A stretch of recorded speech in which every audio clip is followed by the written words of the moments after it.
Most overnight successes, in fact, any significant successes, take at least 5 years. Budget your life accordingly. Kevin Kelly. My friends, let's jump into these charts. Everything down for the day except gold. We see the S&P 500 as the green STC never made it above this center band, rolling over and rocking down. We have 2 days of down movement, blowing back through that 200 EMA on the half-day chart. We also see the 2-day going from green to red on the STC. Let's crank that in a little bit so we can see it. There you go. With this significant down movement, again, bouncing off the 200 EMA. So the down move appears to be accelerating. Where are we on the weekly? It is above the 200 EMA on this biggest of our charts. We see that the STC is still green. We ended the week with a red spinning top after several weeks of strong up movement. As we move into the Christmas holiday, last week before the holiday is gearing up this next week, and we will see how this market continues to progress as we get into the last few days of 2022 and what it leads us into as we get into the new year. What about the NASDAQ 100, the big tech stocks? We'll switch over to that. Of course, bounced off the 200 EMA on this half-day chart, moving down quite strongly, down for the day 0.95%. Down in the morning, a little bit further down in the afternoon again, went from green to red yesterday afternoon. That was Thursday afternoon. So again, continuing to move down.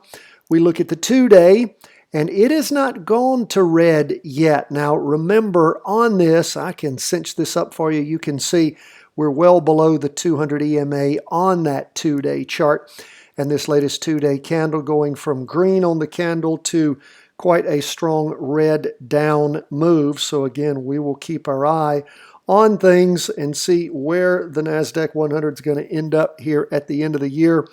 Again, piercing again 200 EMA on the weekly chart after we saw things for the last few weeks heading up and then slowing down. This week, lots of indecision. You can see that by the wicks on the top and bottom of this red spinning top. So we'll see how we continue to follow these charts, which way they end up going. Looks like a lot of downward pressure mounting on them.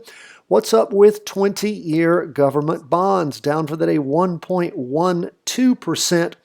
Now, of course, we, over the course of this last week, over the course of the last couple of weeks, we saw where things had moved up through the 200 EMA, down, back up again, down, back up again, down.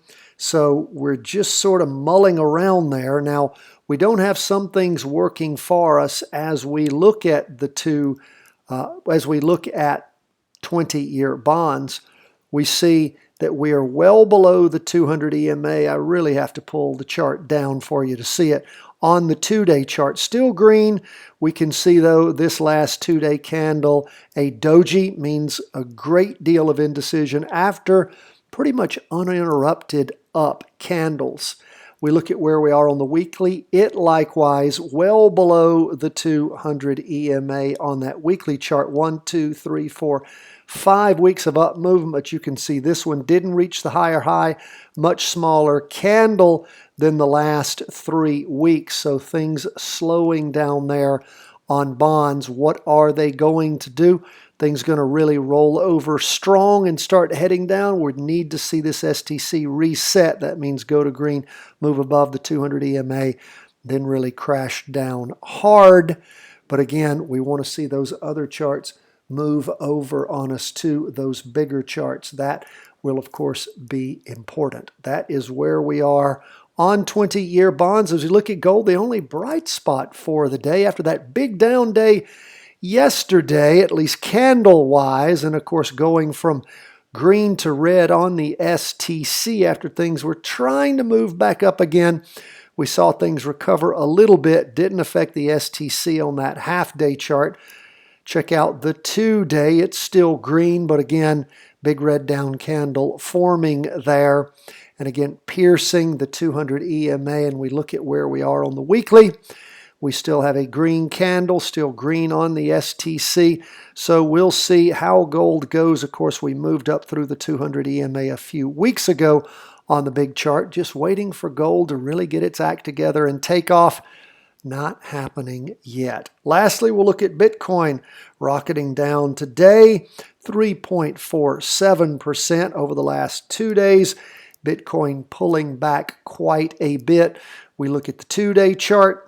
Of course, we see where all that bleeding occurred a couple of weeks ago and where it again tried to assemble some kind of up move and then, of course, dying again on the vine.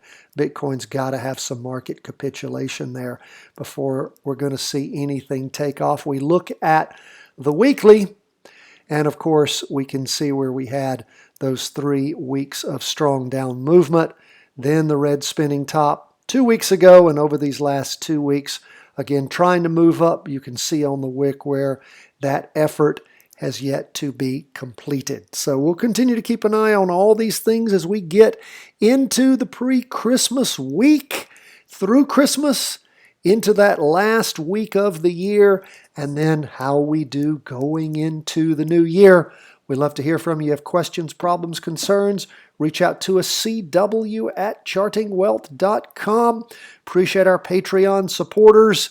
If you're interested in the special trainings that we have, 3-part series, Options Made Simple, the Charting Wealth Way, I think it's the best, simplest options and most effective options training on the internet. We've got it for you at any of the 3 levels of Patreon support. First thing I send out to you are those 3 lessons. God bless, my friends. All the best from the whole team at Charting Wealth World Headquarters.